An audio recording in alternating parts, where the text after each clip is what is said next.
L'art classique du XVIIe siècle se place dans la continuité de l'art de la Renaissance. Ses maîtres mots? L'harmonie mathématique, le style antique, l'observation de la nature, l'art de la perspective, du modelé et de l'anatomie. Pour nous aider à comprendre les codes de la peinture classique, nous allons observer deux tableaux.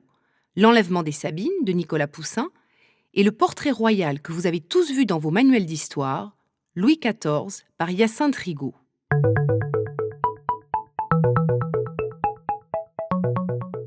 L'Enlèvement des Sabines est peint par Nicolas Poussin en 1638.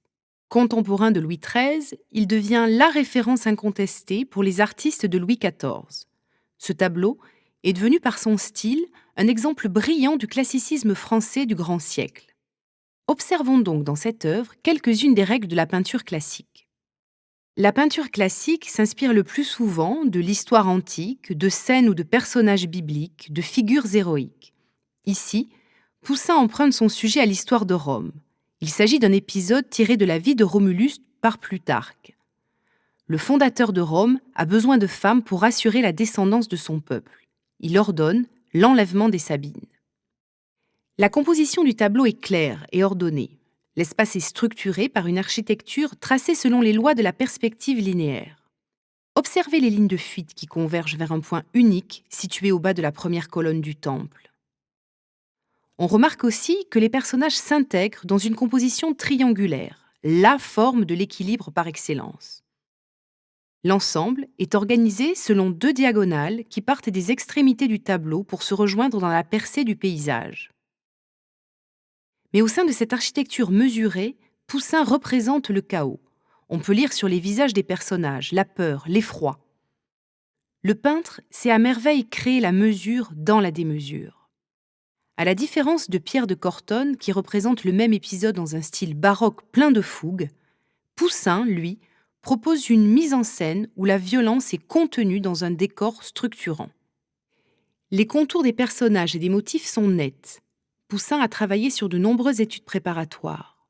Sa palette, essentiellement composée de 3 couleurs, le bleu, le rouge et le jaune, valorise ses qualités de dessinateur. D'ailleurs, cette précision du dessin sera par la suite opposée à la technique de Rubens, qui, lui, privilégie la couleur. Par le choix d'un sujet antique, l'organisation spatiale savamment maîtrisée et la netteté de son dessin, Poussin s'impose comme un grand maître de la peinture française et le modèle par excellence du classicisme.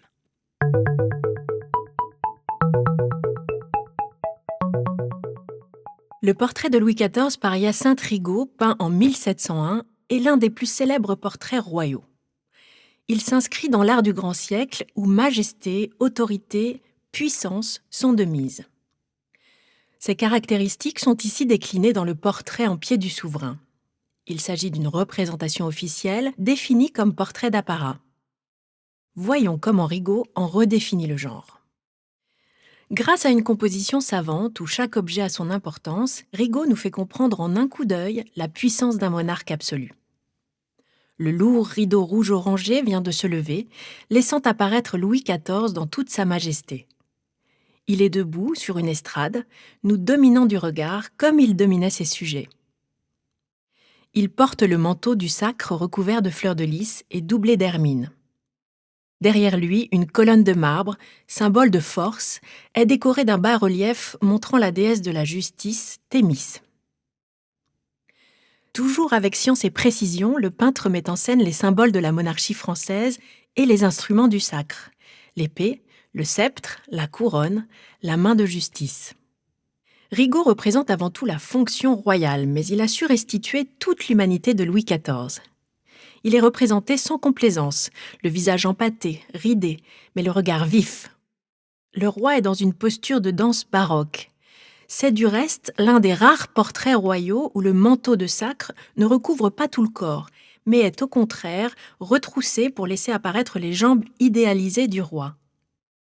Rigaud évoque subtilement le passé de grand danseur du roi.